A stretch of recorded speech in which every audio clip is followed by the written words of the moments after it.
Aí, pessoal, está gravando então, né? Estamos aí na nossa aula de Direito Empresarial, do sexto semestre noturno A, do dia 31 de agosto de 2020, né? O ano da pandemia. E nós estávamos estudando o conceito de empresário, né? Vimos aí o conceito positivo, depois vimos o conceito negativo de empresário, né? Que exclui desse conceito de empresário e da regência do direito empresarial as atividades civis, né, que a gente chama de simples. E depois nós seguimos o nosso estudo e passamos a estudar os requisitos do empresário, né, os requisitos para ser empresário, que estão presentes aí no artigo 972 do Código Civil, que diz que é necessário para exercer atividade empresarial quem esteja, então, no pleno gozo da capacidade civil e não for legalmente impedido. E aí a gente viu que estar em pleno gozo da capacidade civil é ser maior de idade e capaz. De modo que o menor de idade e o incapaz, eles não podem exercer a atividade empresarial, como regra, né? A não ser que tenha a autorização do juiz, não para iniciar, porque iniciar não pode, mas para continuar uma atividade empresarial. Então, se o menor herda uma empresa, ou então o maior empresário seja interditado, é possível, então, que se pleiteie autorização judicial para que esse menor ou o maior interditado continuem exercendo a atividade empresarial.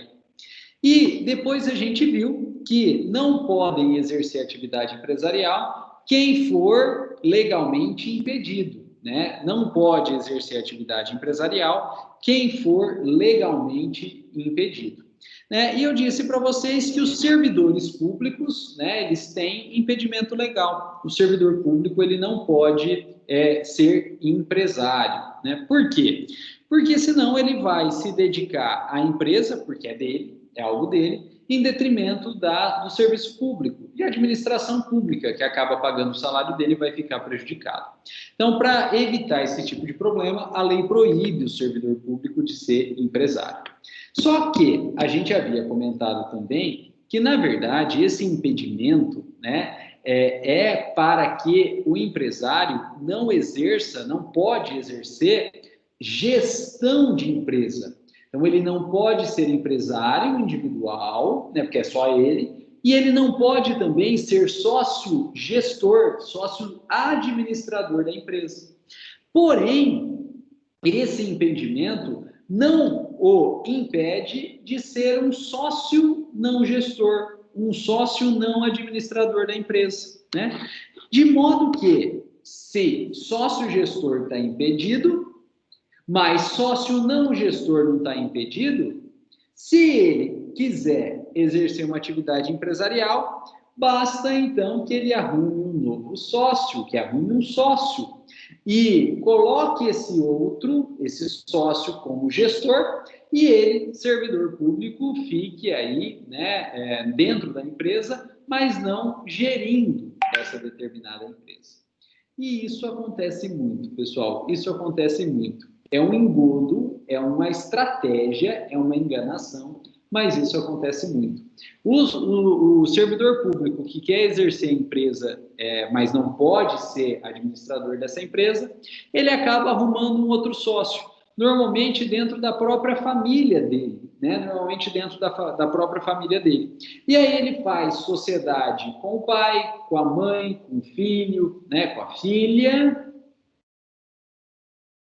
ou com o cônjuge, né? E aí está o maior erro da vida dele, né? Porque ele não manda nem em casa nem na empresa. Se ele faz sociedade com o cônjuge, ele não manda nem em casa nem na empresa, né? É o maior erro da vida dele. Mas é o que acontece, né? O servidor público, então, faz sociedade com o cônjuge fica como sócio administrador, porque ele, servidor público, ela, servidora pública, não pode, né? Mas esse servidor público fica como sócio dessa empresa. Na prática, o outro, o cônjuge, fica como administrador, mas quem manda, quem gera a empresa mesmo é o servidor público. Por isso que isso é um engodo, né? Por isso que isso é uma estratégia aí, né? Para burlar justamente essa proibição do servidor público não poder exercer a gestão de empresa. E aí, pessoal, vem aquela pergunta: pode ou não pode fazer sociedade com o cônjuge? Pode ou não pode fazer sociedade com o cônjuge? E, dada a complexidade dessa resposta, é que eu deixei para trabalhar esse assunto nessa aula, né? Não deu tempo na próxima aula, não daria tempo na próxima aula, por isso que eu deixei para a gente trabalhar nessa aula aqui.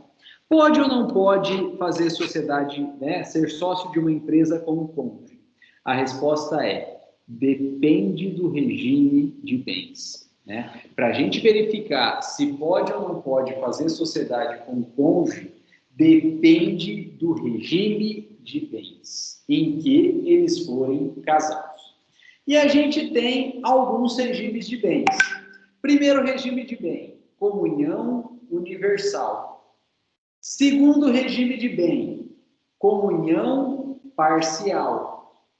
Terceiro regime de bens, separação total.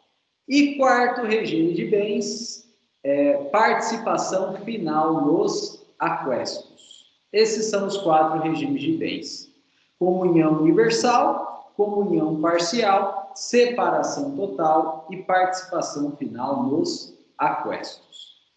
Pessoal, nos dois regimes extremos, não pode fazer sociedade entre cônjuges. A lei proíbe. E quais são os dois regimes extremos?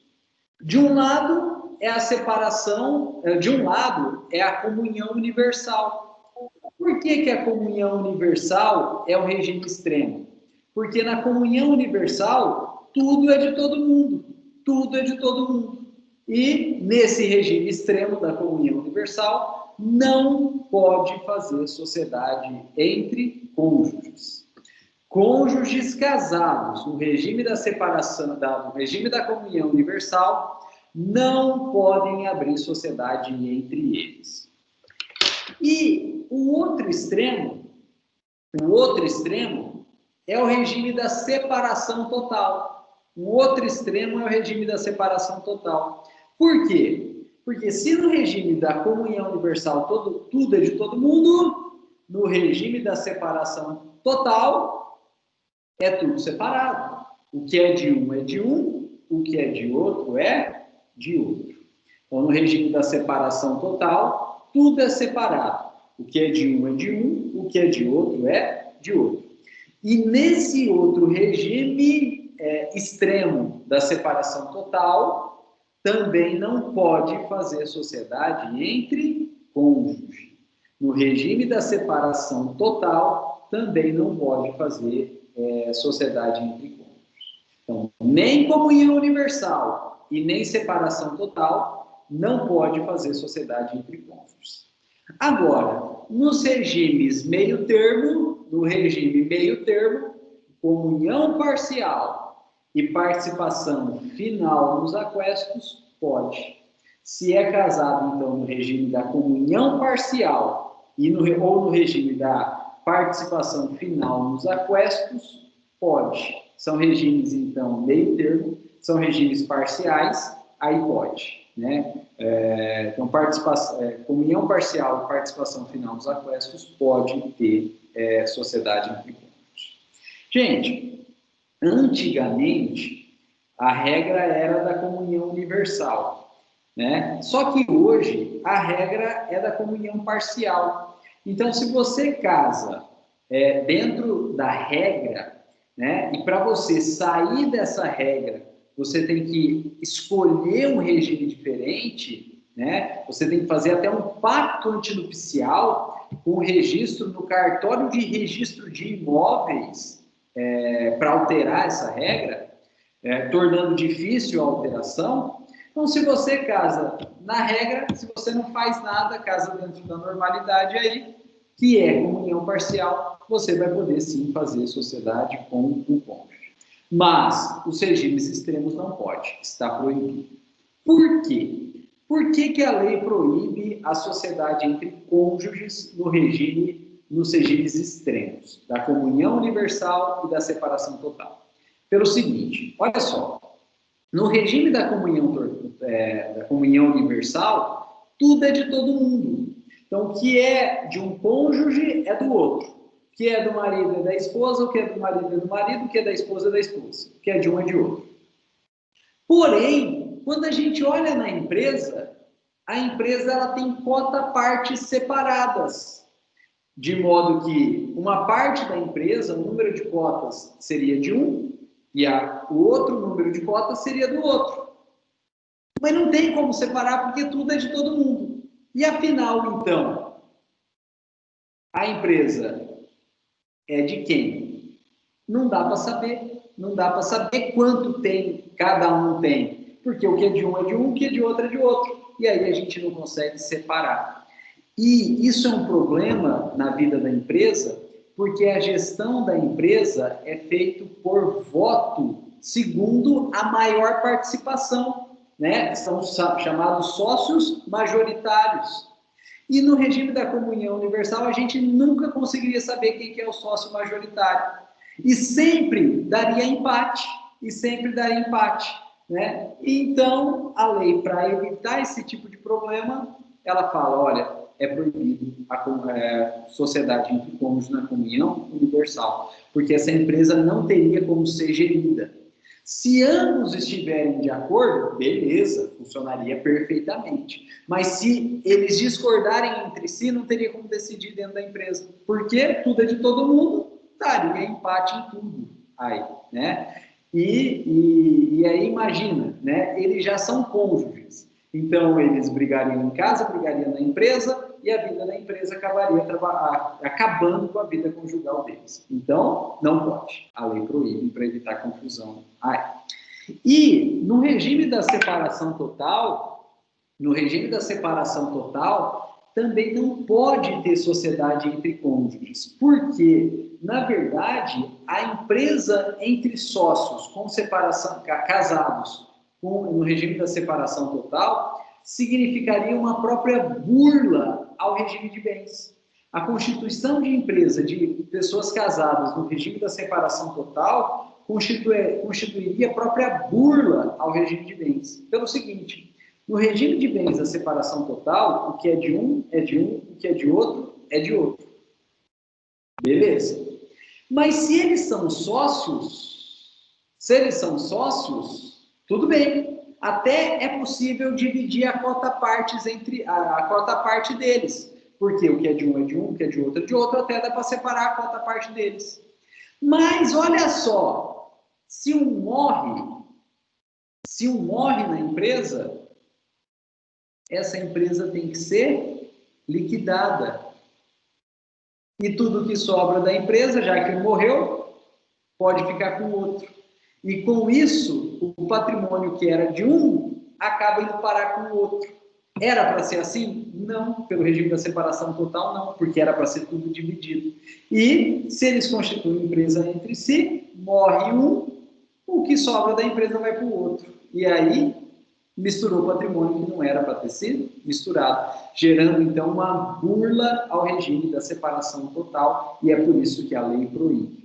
Pessoal, se pudesse fazer empresa aí no regime da separação total, né, isso até viabilizaria eventualmente o golpe do baú. Olha só, as pessoas com mais de 70 anos, elas podem casar, só que elas têm que casar obrigatoriamente no regime da separação total. Elas podem casar, mas se quiserem casar, vai ter que ser pelo regime da separação total. É obrigatório, isso é uma imposição de lei, né? Então é por isso que o professor Ailton aí é casado no regime da separação total, né? Ele já tinha mais de 70, quando ele casou com a Márcia, que devia ter uns 20 anos na época, né? Que ela é muito mais nova do que o professor Ailton. E, bom, mas pela idade do professor Ailton, ele casou no regime da separação obrigatória, né, total de bens. Bom, então a gente tem um velhinho, né, uma pessoa eventualmente mais nova aí casando, regime da separação total, para evitar o golpe de baú. Se eles pudessem criar empresas, essa pessoa mais nova podia convencer a pessoa mais velha a criar uma empresa entre eles, só os dois de sócio. E aí o mais velho transferia patrimônio para a empresa. O mais novo não tem nada, não transfere nada. Aí o mais velho morrendo, com a ordem natural das coisas, sobra quem como sócio da empresa, o único dono? O mais novo, né? De modo a viabilizar, por regras tortas, o golpe do baú. Então, para evitar esse tipo de coisa, a lei é clara, né? Já dizia o grande e justo filósofo, né, Arnaldo César Coelho. A lei é clara, né? Não pode. Sociedade entre cônjuges no regime da separação obrigatória. De cara, a proibição legal.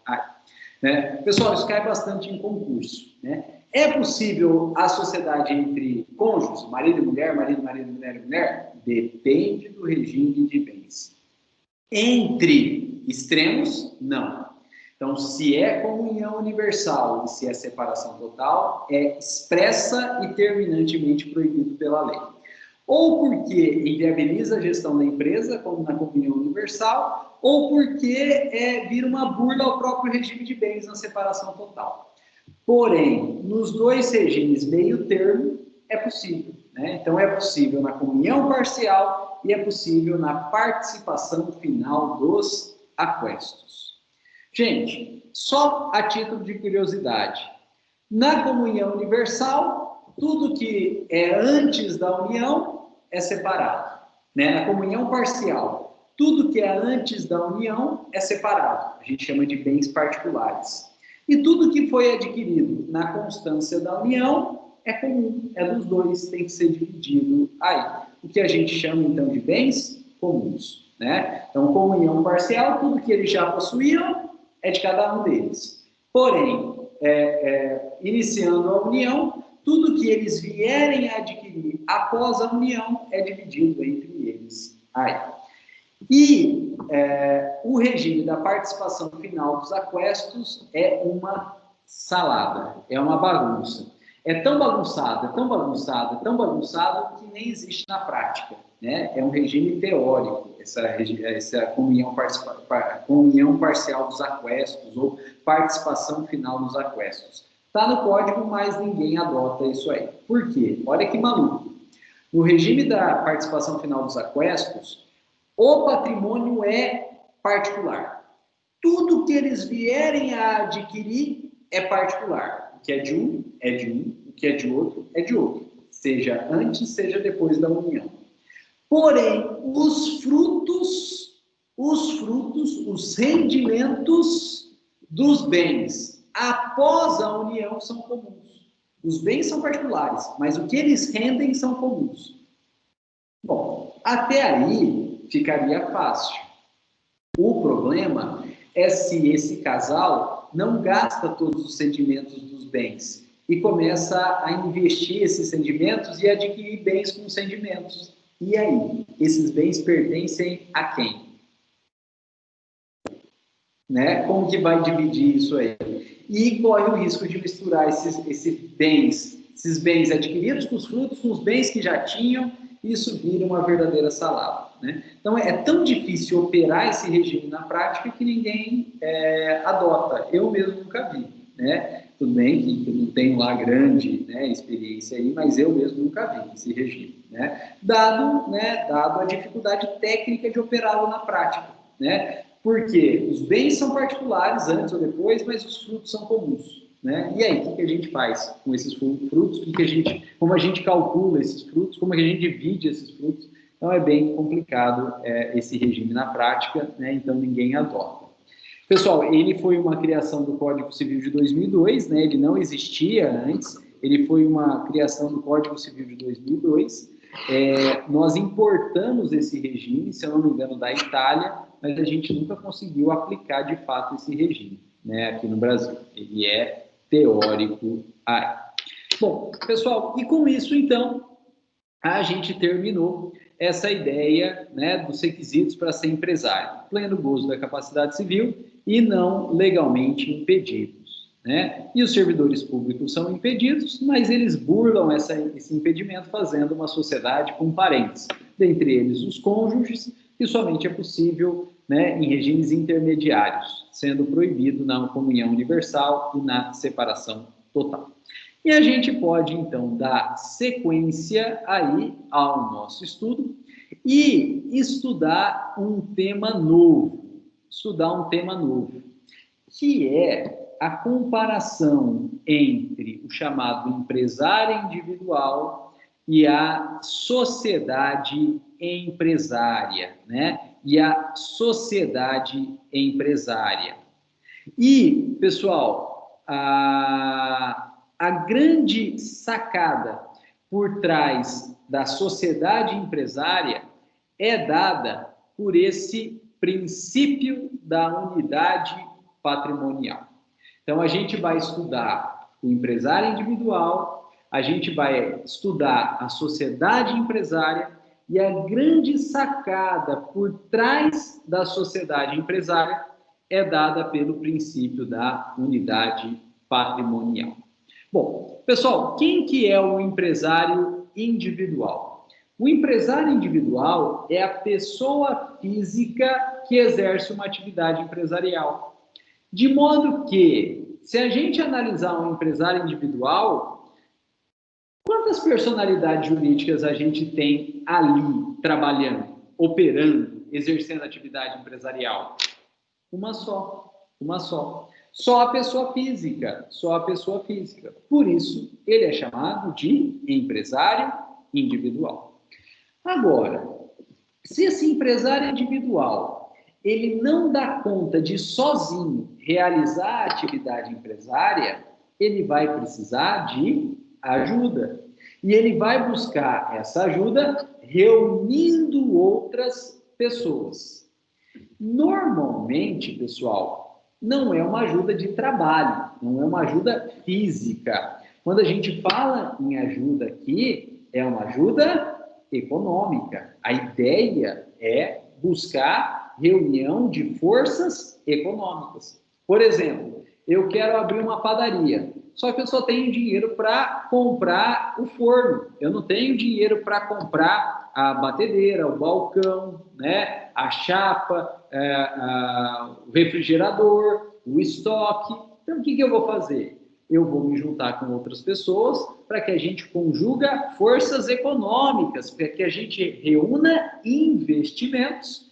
E aí, então, dessa reunião e somando os investimentos, a gente, então, constitua uma pessoa jurídica, que é a sociedade empresária, e passa, então, através da sociedade empresária, exercer a atividade empresarial. Agora, pessoal, quando a gente analisa essa atividade, essa sociedade empresária, quantas personalidades jurídicas a gente vê ali dentro? Uma, que é a sociedade empresária. E tantas outras quanto forem os sócios.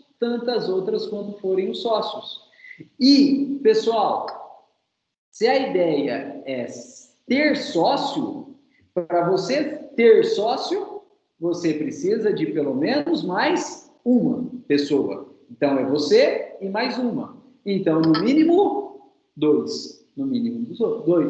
De modo que toda sociedade empresária, ela tem uma personalidade jurídica que é a própria sociedade empresária, ela é uma pessoa jurídica, e pelo menos atrás delas, mais duas personalidades jurídicas que são os sócios.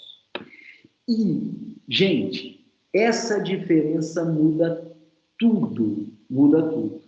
O fato do empresário individual ter uma personalidade jurídica só e o fato da sociedade empresária ter uma personalidade jurídica dela e diferente da personalidade jurídica dos sócios, muda tudo. E muda justamente por conta do princípio da unidade patrimonial. E muda tudo por conta do princípio da unidade patrimonial. Por quê? Antes da gente ver o porquê, a gente precisa ver o conceito de princípio da unidade patrimonial. E esse conceito é super tranquilo, decorre do próprio nome do princípio. Princípio da unidade patrimonial significa que para cada personalidade jurídica tem-se um único patrimônio. Ou então, cada personalidade jurídica tem o seu próprio patrimônio. E quando a gente pega esse conceito, que parece simples, e é simples o conceito, e aplica para o empresário individual e para a sociedade empresária, é que muda tudo. Por quê? Porque se a gente levar o princípio da unidade patrimonial ao empresário individual, a gente vai ver que o empresário individual tem quantas personalidades jurídicas? Uma. E se ele tem uma única personalidade jurídica, pelo princípio da unidade patrimonial, ele tem quantos patrimônios? Um. Tanto para os bens voltados para a atividade empresarial, quanto para os bens pessoais. Ou seja, está tudo no mesmo balaio, pertence tudo à mesma pessoa. Agora, o problema não são os bens, o problema são as dívidas. Porque se os bens estão no mesmo balaio, as dívidas também estão no mesmo balaio. As dívidas pertencem também à mesma pessoa. Só tem ele, pertence tudo a ele. E isso gera um problema muito grande, que a gente, no direito empresarial, vai chamar a partir de agora de responsabilidade ilimitada. Responsabilidade ilimitada. Por quê? Pelo seguinte, aquele empresário individual está operando a atividade empresarial dele. E ele faz dívidas na atividade empresarial. Ele tem credores na atividade empresarial. E esses credores da atividade empresarial vão cobrar ele. E tudo que ele tem, todos os bens que ele tem, seja os empresariais, seja os pessoais, pertencem a ele. Consequentemente, esses credores empresariais vão poder penhorar bens empresariais? Vão, como estabelecimento empresarial, como um estoque, como títulos, sem problema, claro que vão. Mas vão poder penhorar também bens pessoais. Vão poder penhorar bens pessoais dele, né? A casa, o carro, a moto, o rancho, o barco, e se ele der sorte, a esposa, né? Porque já penhora, já leva embora, já resolve o problema aí, né? Mas todos os bens pessoais dele, inclusive, eventualmente, uma joia de família que ele ganhou do pai e da mãe, podem ser penhorados por dívida da empresa. E, com isso, ele não tem nenhum tipo de limitação, ele não tem nenhum tipo de proteção. E ele pode, então, sim, vir a perder tudo. Ele pode, sim, vir a perder tudo. Alguém quer isso? Claro que não. E a forma que a gente tem de evitar esse tipo de problema é criando a pessoa jurídica. E essa forma decorre também do princípio da unidade patrimonial. Porque quando a gente aplica esse princípio da unidade patrimonial à pessoa jurídica, a gente verifica que existe pelo menos 3 personalidades. Uma da pessoa jurídica e pelo menos duas, pessoais dos sócios. Com isso, olha só, a pessoa jurídica passa a exercer atividade empresarial. Ela pode fazer dívida? Pode, natural. Ela vindo fazer dívida, ela vai ter credores? Sim, natural. Esses credores podem cobrar a pessoa jurídica? Podem, podem. Esses credores, cobrando a pessoa jurídica, podem penhorar bens da pessoa jurídica? Podem, podem, sem problema nenhum. Mas só da pessoa jurídica. Por quê? Porque os bens pessoais do sócio não pertencem à pessoa jurídica, pertencem aos sócios. Porque, da mesma forma que a gente tem personalidades jurídicas diversas, a gente tem patrimônios diversos. E com isso surge a grande vantagem do direito empresarial, que a gente vai chamar a partir de agora de responsabilidade limitada. A responsabilidade limitada. Ou a abreviatura, né, LTDA. E eu acredito que todo mundo já tenha visto o nome de empresa que termina com LTDA. LTDA é limitada, é porque a responsabilidade dentro daquela empresa é limitada. Limitada a quê? Aos bens da empresa, aos bens da pessoa jurídica. E por dívidas, então, da pessoa jurídica, respondem unicamente os bens da própria pessoa jurídica. A pessoa jurídica pode perder tudo? Pode. A pessoa jurídica pode perder tudo, a empresa pode perder tudo. Beleza não é, mas menos mal. Porque ainda que a empresa perca tudo, o patrimônio pessoal do sócio fica protegido, né? O patrimônio pessoal do sócio não vai responder pelas dívidas. O credor da empresa tem que penhorar bens da empresa e a responsabilidade então fica limitada aos bens da empresa. O credor da empresa não vai poder penhorar os bens pessoais do sócio. Com isso, pessoal, gera-se uma blindagem patrimonial. Com isso, gera uma blindagem patrimonial, né? Os bens dos sócios acabam ficando protegidos. Os bens da empresa, da pessoa jurídica, vai para o pau, faz parte, mas os bens do sócio ficam protegidos. E é por isso, pessoal, que todo mundo já deve ter visto, né?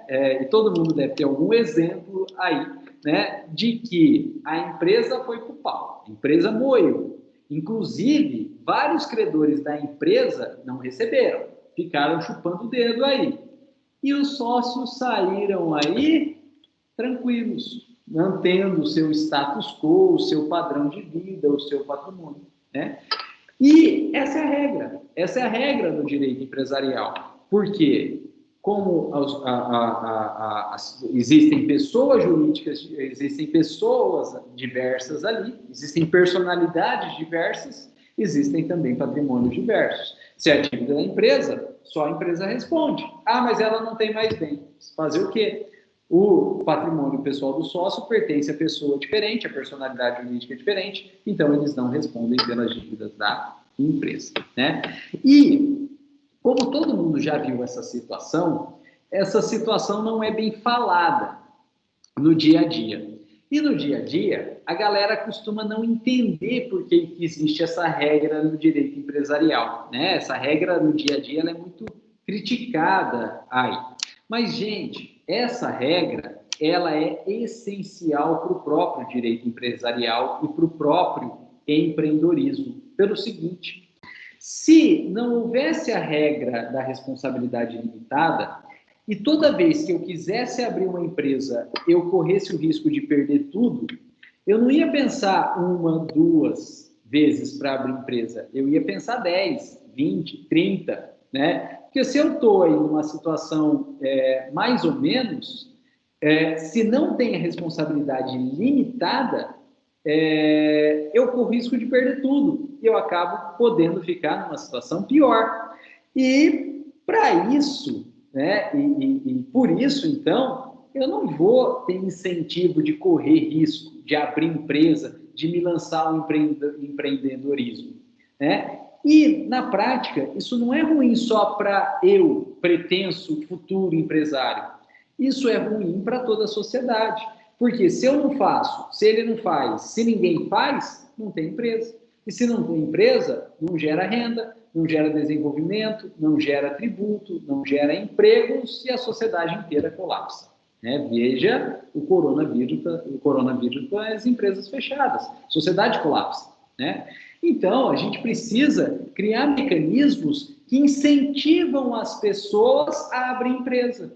E um desses mecanismos é restringir o risco, é restringir a responsabilidade, para que a pessoa, então, possa se lançar na atividade empresarial, assumindo risco, sim, mas um risco limitado, risco de perder apenas o que ela empregou na empresa, o que ela investiu, sem correr risco de perder tudo o patrimônio pessoal dela aí, né? Para que, se eventualmente aquela aventura empresarial fracasse, que pode fracassar, que a atividade empresarial é de risco, quem quebra seja a empresa, seja a atividade empresarial, mas não a pessoa, para que ela saia de lá com condições de se manter vivo. Claro, a gente vive no capitalismo, então ela tem que ter condição de se manter vivo, e por que não?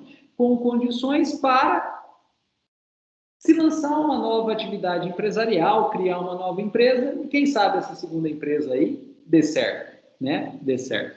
Gente, os grandes empresários de hoje, né? Eles foram os pequenos empresários de ontem, né? E os pequenos empresários, eles não obtiveram sucesso na primeira empreitada, né? Fizeram uma tentativa, não deu certo, uma segunda tentativa, né? E aí depois, terceira, quarta tentativa, que a coisa girou, e aí eles se tornaram, então, os grandes empresários de hoje. Se não tivesse essa limitação de responsabilidade e proteção de patrimônio pessoal, esses grandes empresários de hoje teriam quebrado na primeira e não teriam tido a segunda oportunidade, e aí a gente não teria grandes empresas hoje, né? Para ilustrar, eu costumo recomendar o filme Fome de Poder, que conta a história aí da origem do McDonald's, né? O Fome de Poder, que conta a história da origem do McDonald's, né? E o McDonald's, ele foi criado por dois irmãos que tinha a visão de estrutura, né? De organização excelentes para a produção de lanches, aí criando o próprio sistema de fast food, né? Só que eles não tinham visão mercadológica, né? E eles já tinham aberto várias empresas de lanche e quebrado, e aí eles estavam se lançando a última empreitada, que seria a criação do McDonald's. Mas eles também não teriam futuro, porque eles não tinham visão de mercado. E aí veio um outro comerciante, que já tinha quebrado, já tinha tentado de tudo e quebrado de tudo também, né? Tinha tentado vender panela, né? Isso aí na década de 50. Tinha tentado vender panela, tinha tentado vender rádio, né? Tudo ele já tinha tentado vender e tinha quebrado, né?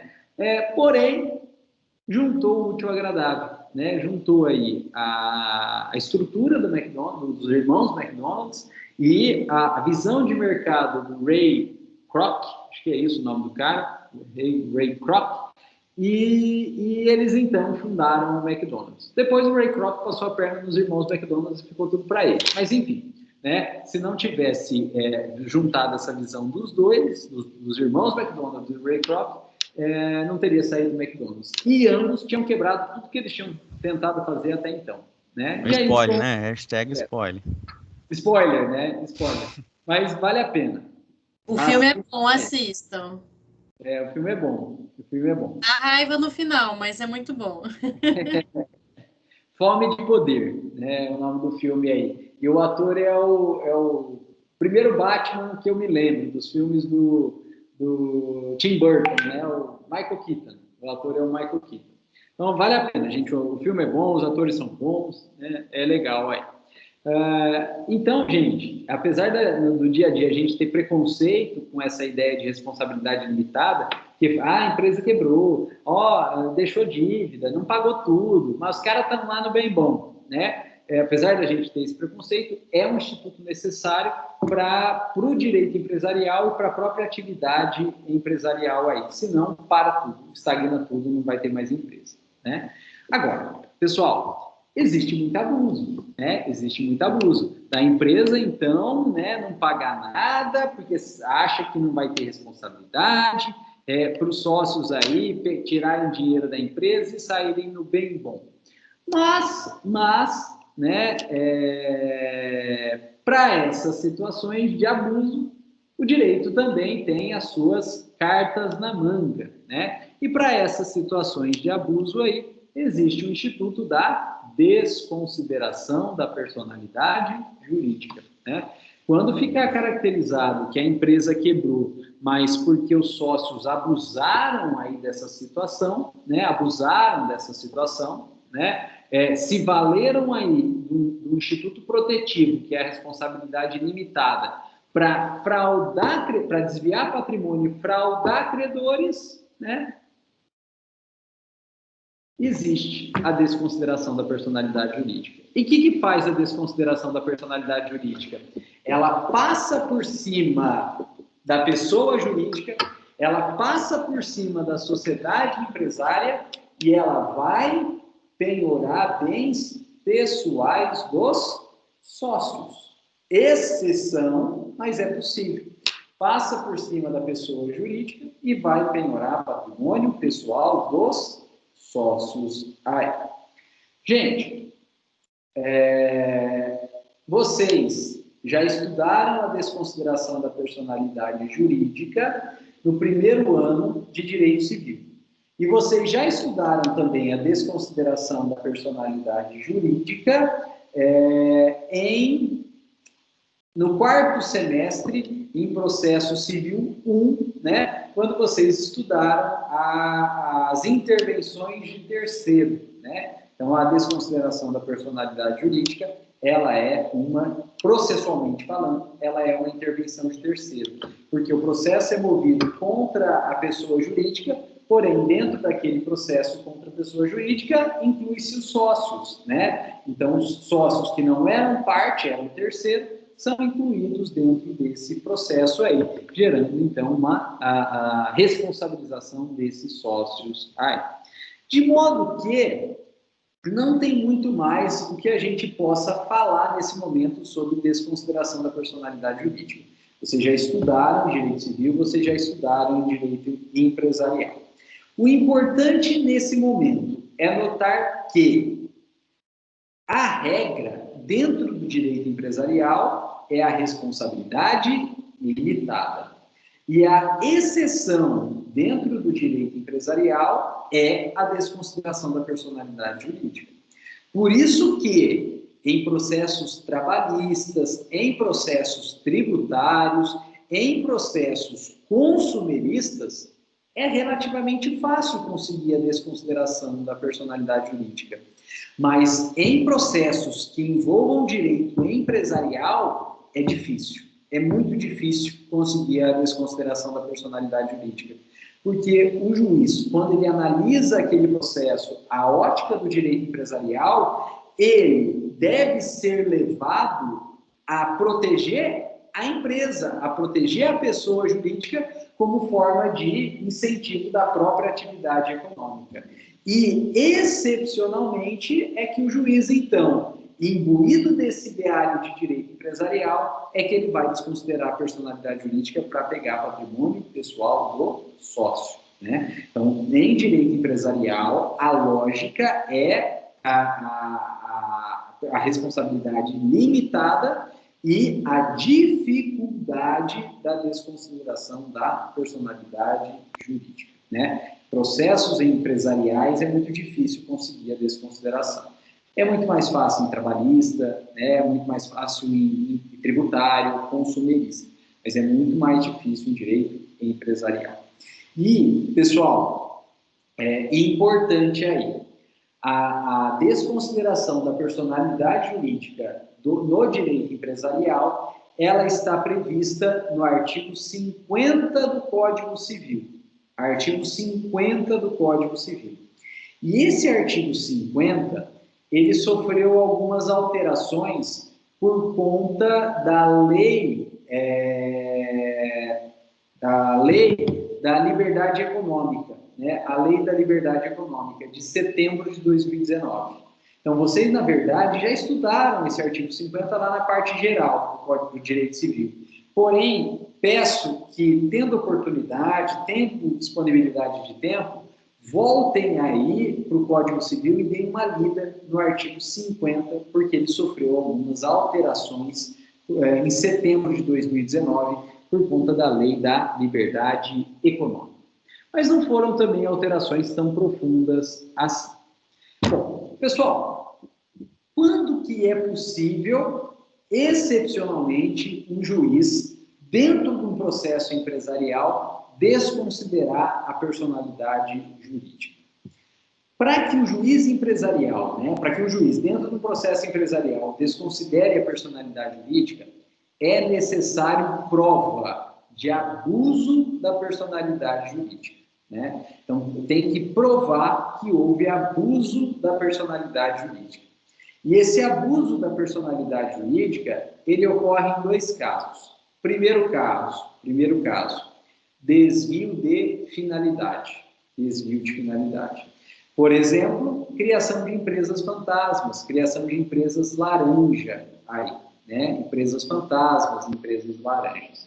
Todo mundo já deve ter visto no jornal, Fantástico gosta disso, os repórteres pegando o contrato social de uma empresa, ou pegando o registro de uma empresa na junta comercial, olhando o endereço e indo lá no endereço e tem uma casa, tem um terreno, o endereço não existe. São empresas, então, fantasmas, São empresas laranja, Usados aí para fins ilícitos. Ou desvio de patrimônio, ou fraude tributária, ou ocultação de patrimônio, ou evasão de divisas, Ou lavagem de dinheiro, Enfim, mas são empresas, então, fantasmas. Claramente, nesse caso, pode desconsiderar a personalidade jurídica para pegar os sócios, E aqui fica uma observação, já que a gente está trabalhando com direito empresarial. Quando o Fantástico faz esse tipo de matéria, pegando o contrato social e o endereço, indo verificar e verificando que o endereço é falso, que não existe nada lá, ou é terreno, ou endereço, ou é uma casa, ou não existe realmente um endereço, os repórteres costumam criticar muito a junta comercial, falando, nossa, como o Estado, como a junta comercial registra uma empresa no endereço falso. Simples. A junta comercial ela não é investigadora de polícia. A junta comercial ela não tem poder de polícia.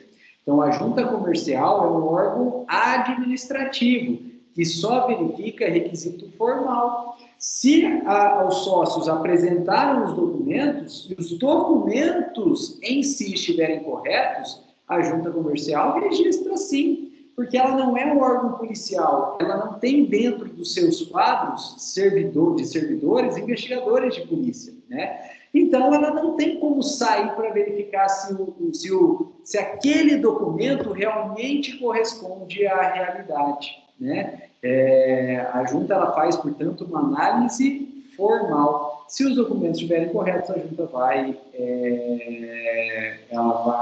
registrar.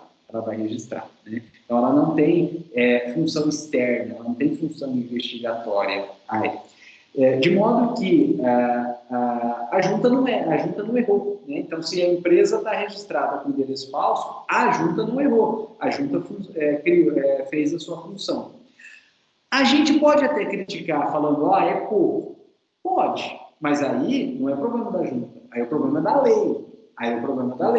Aí é o Poder Legislativo que tem que alterar a lei de registros públicos de empresas mercantis, que a gente já vai estudar, logo a gente já vai estudar. Então, o Congresso, o Poder Legislativo, que tem que alterar a lei para aumentar a estrutura da junta, para que a junta faça esse tipo de fiscalização, porque hoje ela não consegue.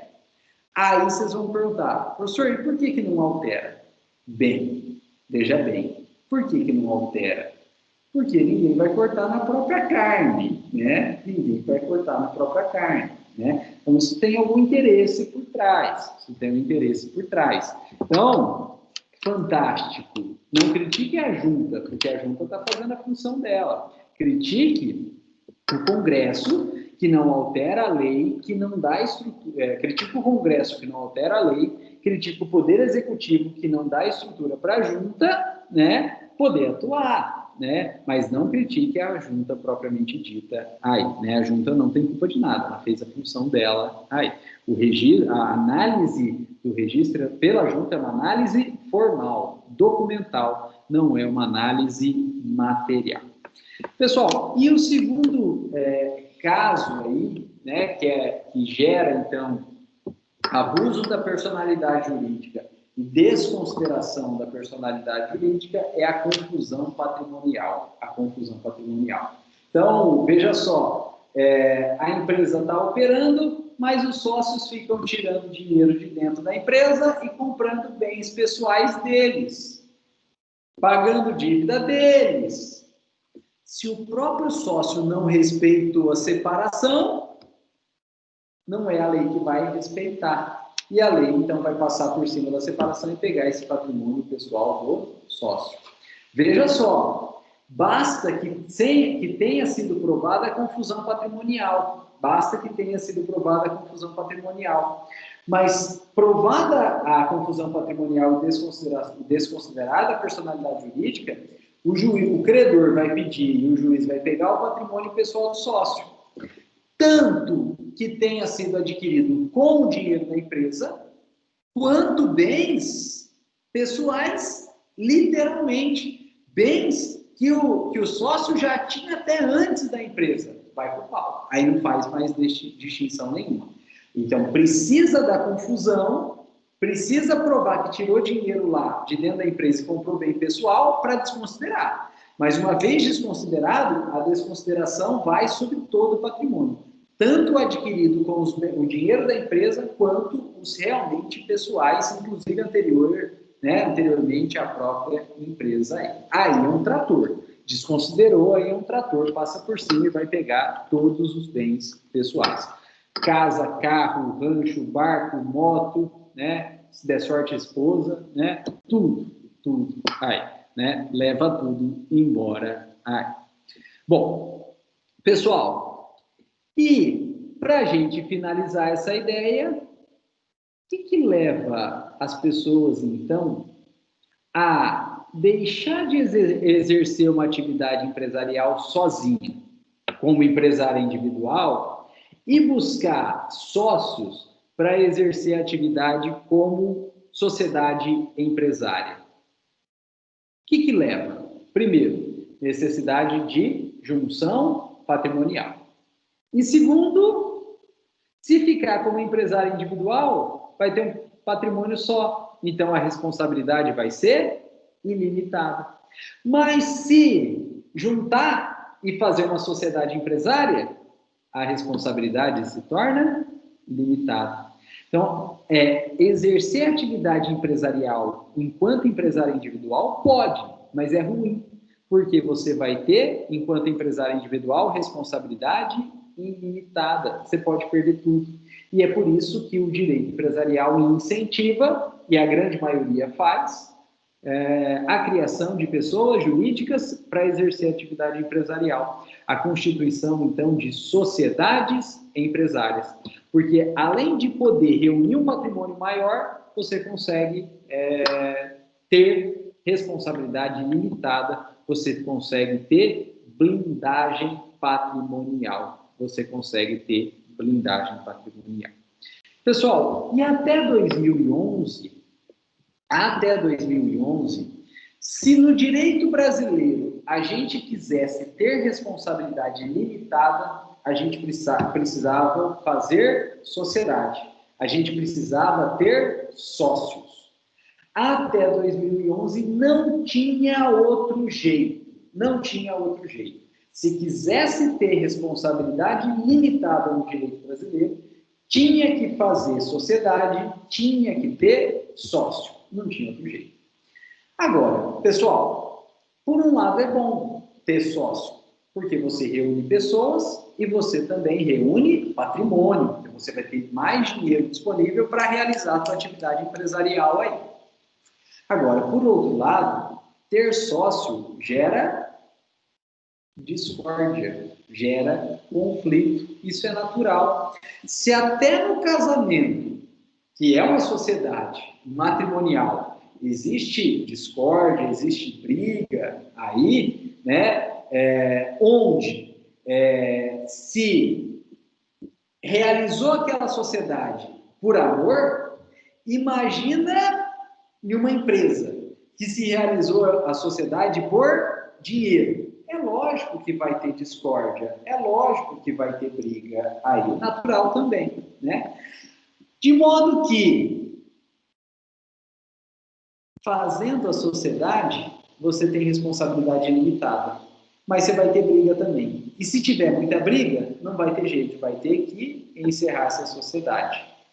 E é por isso que em 2011 foi criado uma forma de sozinho, não é empresário individual, porque vai mudar o nome, mas sozinho ter responsabilidade limitada.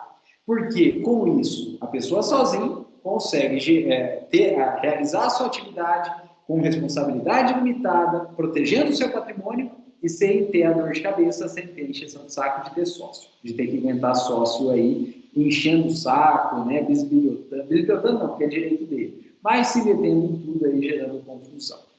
Sabe que forma é essa? Todo mundo já deve ter ouvido falar da sigla EIRELI ou EIRELI, né? EIRELI ou EIRELI. Foi criado, então, em 2011, a EIRELI ou EIRELI. E essa sigla significa Empresa Individual de Responsabilidade Limitada. Olha que legal! Empresa Individual de Responsabilidade Limitada, a EIRELI ou EIRELI. Empresa Individual de Responsabilidade Limitada. E com isso, a partir de 2011, a gente pode ficar sozinho, não é empresário individual, que é EIRELI. A gente pode ficar sozinho, mas tendo responsabilidade limitada, juntando duas vantagens, né? A gente tem a tranquilidade de ficar sozinho, de mandar sozinho, de tomar as decisões sozinho, e tendo também, apesar de sozinho, a vantagem de ter responsabilidade limitada. Olha que legal. Pessoal, e por que eu estou frisando que não é empresário individual? É EIRELI. Porque o empresário individual, a responsabilidade é 100% ilimitada. E na EIRELI, a responsabilidade é 100% limitada. Então, não confundam. Empresário individual, 100% ilimitado. O cara está sozinho lá e todos os bens dele, empresa, pessoal, responde por tudo. Enquanto que na EIRELI, a gente tem uma empresa individual com responsabilidade limitada. Então, o cara está sozinho, mas tem responsabilidade limitada. Pessoal, de modo que, na verdade, a EIRELI, ela está muito mais próxima da sociedade empresária, porque a responsabilidade é limitada em ambas, do que do empresário individual. E a doutrina reconhece que a EIRELI está tão mais próxima da sociedade empresária, por conta da responsabilidade limitada, que a doutrina chama a EIRELI de sociedade unipessoal. Olha que termo maluco, né? A doutrina chama a EIRELI de sociedade unipessoal. Sociedade unipessoal. Sociedade, por quê? A responsabilidade é limitada, igual é na pessoa jurídica, igual é na sociedade empresária. Porém, só tem um cara lá dentro, é um único sócio. Então, sociedade unipessoal. Aí, né? Pessoal, eu já vi cair na prova faz tempo, quando surgiu isso, né? Uma questão perguntando se existia sociedade unipessoal no direito brasileiro.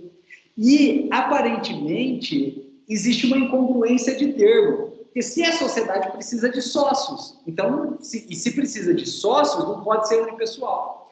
Porém, existe sociedade unipessoal no direito brasileiro? Pela doutrina existe. É a EIRELI, né? Pela doutrina existe, que é a EIRELI. Então, tomem cuidado com isso aí, né? A EIRELI é uma sociedade unipessoal. De modo que, pessoal, quais são as formas de ser empresa no direito brasileiro? 3. Ou a gente é um empresário individual, sozinho, com responsabilidade ilimitada, fria total. Ou a gente é uma EIRELI, ou sociedade unipessoal, em que a gente tem responsabilidade limitada sozinho. Legal, legal. Uma EIRELI, uma sociedade unipessoal, a gente tem responsabilidade limitada sozinho. Legal. E a terceira forma é sendo, então, uma sociedade empresária. 2 ou mais sócios com responsabilidade limitada. 2 ou mais sócios com responsabilidade limitada. E essas são as espécies de empresários que a gente tem no direito brasileiro. Ou é empresário individual, sozinho, ilimitado, ou é uma EIRELI, sozinho, limitado, ou é uma sociedade empresarial, 2 ou mais sócios e limitado aí. Pessoal, e aí vocês poderiam me perguntar, professor, então a criação da EIRELI, em 2011, acabou com a sociedade empresária? Não, não acabou com a sociedade empresária. Não acabou com a sociedade empresária.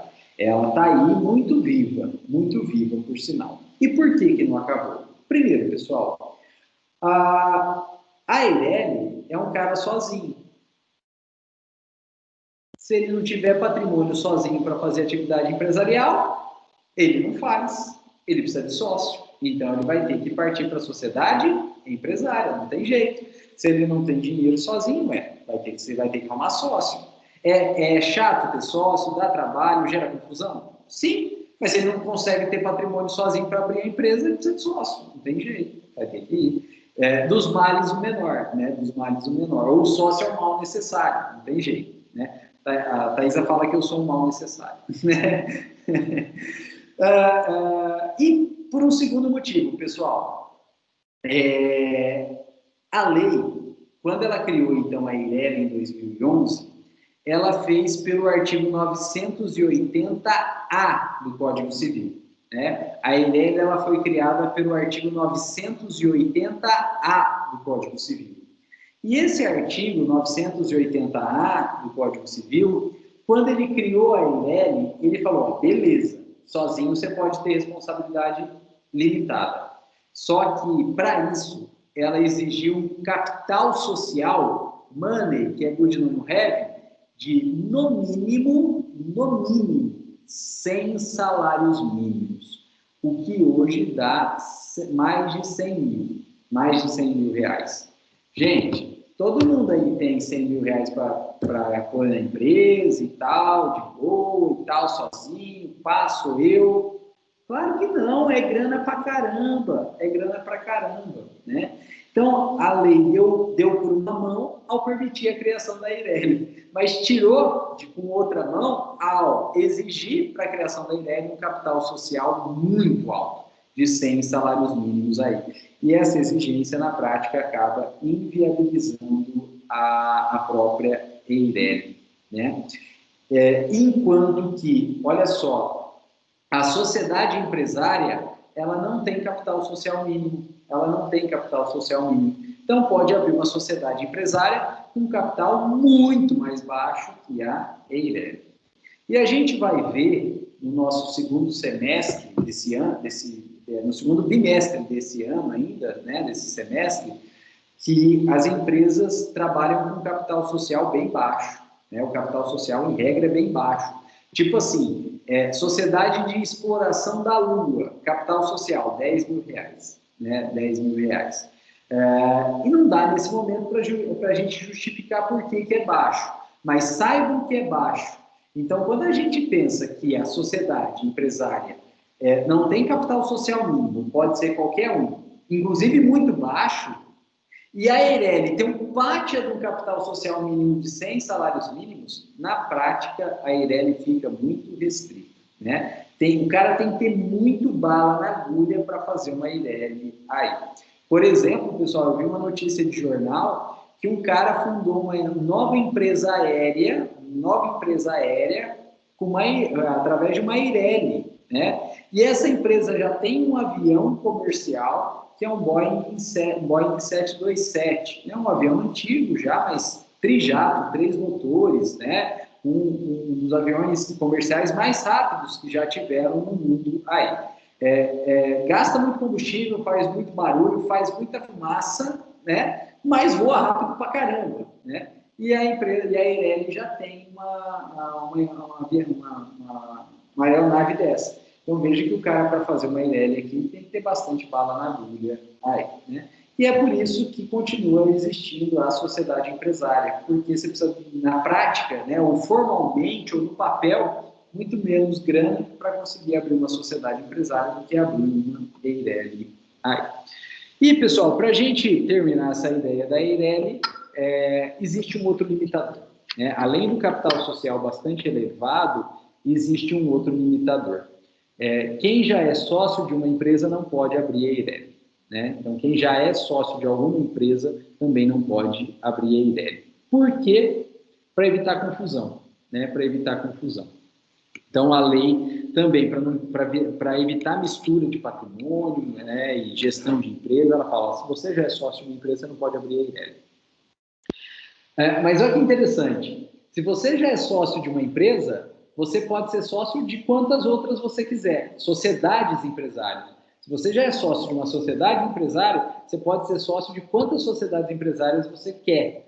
Mas, se você já é sócio de uma sociedade empresária, você não pode ser Eireli, né? E se você é Eireli, você também não pode se tornar sócio de uma sociedade empresária. Então, há restrições aí dentro da Eireli, né? Há várias restrições aí dentro da Eireli. Pessoal, e para a gente terminar de fato, existe outra sociedade unipessoal no direito brasileiro. Além da Eireli, existe uma outra sociedade unipessoal no direito brasileiro. Só que, enquanto a Eireli é definitiva, ou seja, ela começa como unipessoal e ela termina como unipessoal, definitiva, unipessoal, essa outra sociedade unipessoal que a gente vai comentar agora é uma sociedade unipessoal temporária. Essa outra sociedade unipessoal que a gente vai comentar agora é uma sociedade unipessoal temporária. Por quê? Porque, olha só, ela começa como sociedade empresarial. Ela começa tendo sócios, no plural. Mas, na verdade, são dois. São dois sócios. Tem sócios? Tem dois. É no plural, dois. E um deles morre. O que acontece? Se você tem uma sociedade com dois sócios, só dois sócios, e um deles morre, o que acontece?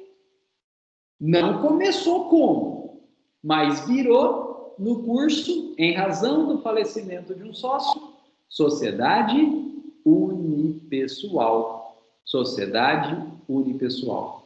Mas ela não é unipessoal. Ela, por uma fatalidade do destino, se tornou unipessoal. O que significa dizer que ela se tornou unipessoal, mas se tornou unipessoal de forma temporária.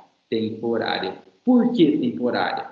Pelo seguinte: morreu um dos sócios, se tornou unipessoal, temporária, começou a correr um prazo de 180 dias. Morreu só, era uma sociedade pluripessoal, né? Era uma sociedade com vários sócios. Quantos? Dois.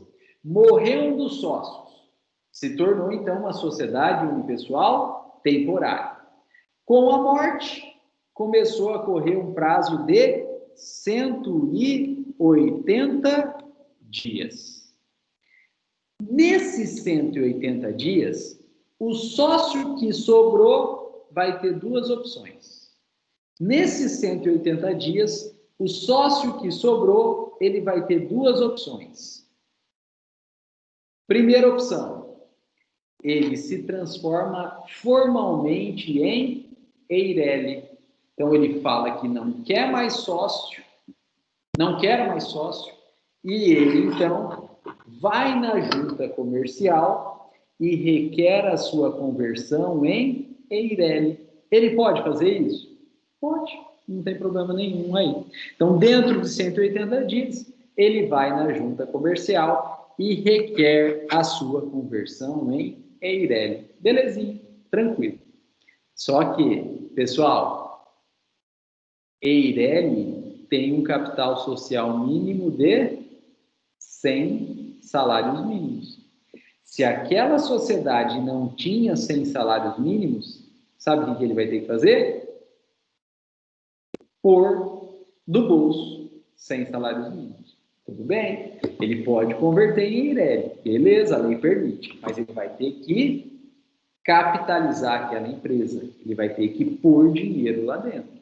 Se ele tiver dinheiro para pôr, até no mínimo 100 salários mínimos, beleza. Ele sai de sociedade e vira Eireli.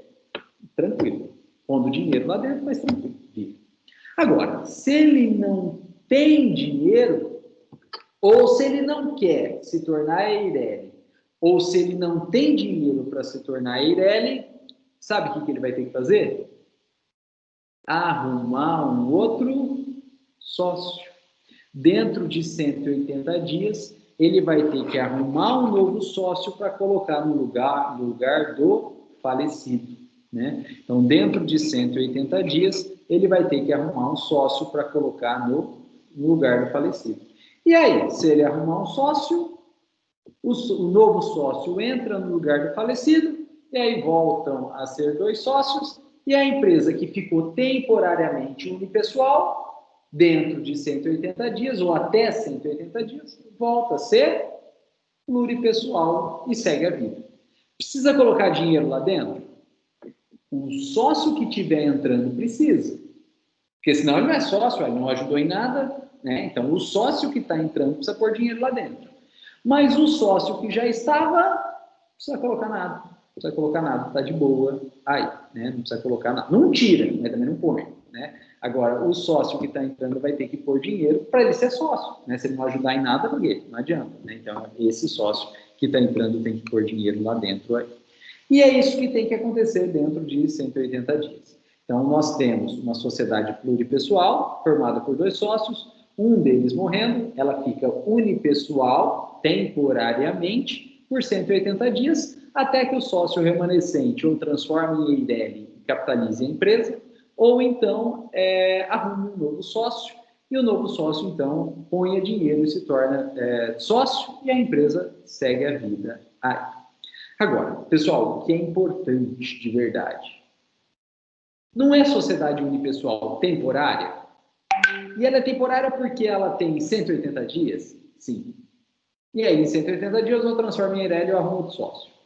Mas e se dentro desse prazo de 180 dias não fizer nenhum dos dois? Nem transforma em Eireli e nem arruma um novo sócio e vencer o prazo de 180 dias. O que acontece? A sociedade perde o registro. Se morreu o sócio e não transformou em o sócio, ficou um só, não transformou em Eireli e nem arrumou outro sócio em 180 dias, depois de 180 dias, a junta comercial cancela o registro da empresa. A junta comercial cancela o registro da empresa. Portanto, aquela sociedade deixa de existir. Aquela sociedade deixa de existir. aquela sociedade não existe mais. Fabiano. Só para terminar. E isso não é ruim para o sócio que sobrou. Isso é péssimo. Por que é péssimo? Pessoal, se a sociedade deixa de existir, sobra quem? O sócio. Mas sócio de quê? De nada. Então não é mais sócio. É empresário individual. Ele se torna um empresário individual. E qual que é o problema? Se fosse sociedade, teria responsabilidade limitada. Então, estava de boa. Como a sociedade deixou de existir e se tornou empresário individual, a responsabilidade se tornou ilimitada. O cara nem sabe, mas porque morreu o outro, ele não se transformou em Eirélio, ele não arrumou um novo sócio e passou o prazo de 180 dias, ele deixou de ser sociedade, ele passou a ser empresário individual e ele passou a ter responsabilidade ilimitada. E aí, para ele está normal, ele está tocando a vida empresarial dele. Se estiver dando lucro, beleza, não vai dar problema. Mas se começar a dar prejuízo, se começar a fazer dívida, os credores vão cobrar. Quem? A sociedade? Não existe mais. Vão cobrar ele, pessoa física. E aí, tudo que ele tinha voltado à atividade empresarial vai para o pau. E tudo que ele tinha pessoal, casa, carro, moto, esposa, rancho, né, também vai para o pau. E aí, quando ele descobre, ele já está com os bens pessoais dele ou correndo risco, ou até já penhorados. E aí, o que ele pode fazer? Mais nada. Aí não tem mais o que fazer. Né? Moral da história, né?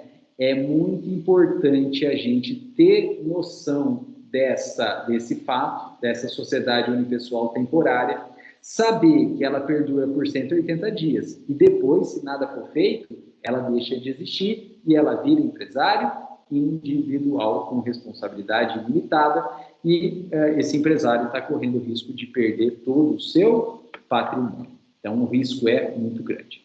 E antes de eu abrir para a pergunta, então, vamos fazer um quadro geral? A gente tem, então, no direito brasileiro, o empresário individual, a EIRELI, a sociedade empresária e a sociedade unipessoal temporária. São essas 4 modalidades aí, né? O empresário individual, a EIRELI, a sociedade empresária e, se tudo der errado, a sociedade unipessoal temporária, que é um risco muito grande. E essas são, então, as 4 modalidades de empresa em geral que a gente tem no direito brasileiro. Empresário individual, EIRELI, sociedade empresária e sociedade unipessoal temporária. Pessoal, dado o adiantado da hora, então, a gente finaliza a nossa aula hoje, né, agradecendo a presença e a paciência de todos, mas a gente continua aqui para as dúvidas, sugestões e comentários. Fiquem à vontade aí.